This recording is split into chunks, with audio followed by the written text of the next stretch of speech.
ಬೆಂಗಳೂರಿನ Halasuru gate police ಠಾಣಾ ವ್ಯಾಪ್ತಿಯಲ್ಲಿನ ಪ್ಲಾಸ್ಟಿಕ್ ಮ್ಯಾಟ್ ಅಂಗಡಿಯಲ್ಲಿ ಮಧ್ಯರಾತ್ರಿ ಬೆಂಕಿ ಅವಘಡ ಸಂಭವಿಸಿದೆ. ಇಲ್ಲಿವರೆಗೂ ಸಾವನ್ನಪ್ಪಿದವರ ಸಂಖ್ಯೆ 5ಕ್ಕೆ ಏರಿಕೆ ಕಂಡಿದೆ. 38 ವರ್ಷದ ಮದನ್, 33 ವರ್ಷದ ಪತ್ನಿ ಸಂಗೀತ, 8 ವರ್ಷದ ಮಿತೇಶ್ ಹಾಗೆ 5 ವರ್ಷದ ವಿಹಾನ್ ಸೇರಿದಂತೆ ಮತ್ತೊಂದು ಮಹಡಿಯಲ್ಲಿದ್ದ ಸುರೇಶ್ ಕೂಡ ಸಾವನ್ನಪ್ಪಿದ್ದಾರೆ. ಬೆಳಗ್ಗೆ 3:30 ಶಾರ್ಟ್ ಸರ್ಕ್ಯೂಟ್ನಿಂದ ಅಂಗಡಿಯಲ್ಲಿ ಬೆಂಕಿ ಹೊತ್ಕೊಂಡಿದೆ ಎನ್ನಲಾಗ್ತಾ ಇದೆ. ಸುಮಾರು 6 ವಾಹನಗಳಿಂದ ಅಗ್ನಿಶಾಮಕ ದಳದ ಸಿಬ್ಬಂದಿ ಬೆಂಕಿ ನಂದಿಸುವ ಕಾರ್ಯ ಮಾಡ್ತಾ ಇದ್ದಾರೆ. ಆದರೆ ಇದುವರೆಗೂ ಬೆಂಕಿ ಹತೋಟಿಗೆ ಬಂದಿಲ್ಲ. ಸಂದೀಪ್ ಮತ್ತು ಬಾಲಕೃಷ್ಣ ಎಂಬುವವರ ಒಡೆತನದ ಒಟ್ಟು 4 ಅಂತಸ್ತಿನ ಕಟ್ಟಡದಲ್ಲಿ ಅಗ್ನಿ ಅವಘಡ ಸಂಭವಿಸಿದೆ ಅಂತ ಹೇಳಲಾಗ್ತಾ ಇದೆ. ಸ್ಥಳಕ್ಕೆ ಹಿರಿಯ ಪೊಲೀಸ್ ಅಧಿಕಾರಿಗಳು ಹಾಗೆ ನಾಯಕರು ಭೇಟಿ ನೀಡಿ ಮಾಹಿತಿಯನ್ನ ಕಲೆ ಹಾಕ್ತಾ ಇದ್ದಾರೆ.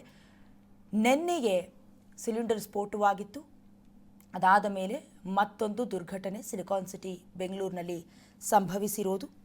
ಒಂದೇ ಕುಟುಂಬದ 5 ದಹನರಾಗಿರೋದು ನಿಜಕ್ಕೂ ಕೂಡ ಬೇಸರದ ಸಂಗತಿ. ಗಮನಿಸ್ತಾ ಇದ್ದರ ದೃಶ್ಯದಲ್ಲಿ ಅಗ್ನಿಶಾಮಕ ದಳದವರು ಈಗಾಗಲೇ ಸ್ಥಳಕ್ಕೆ ಧಾವಿಸಿ ಬೆಂಕಿಯನ್ನ ನಂದಿಸುವ ಕೆಲಸದಲ್ಲಿ ನಿರತರಾಗಿದ್ದಾರೆ.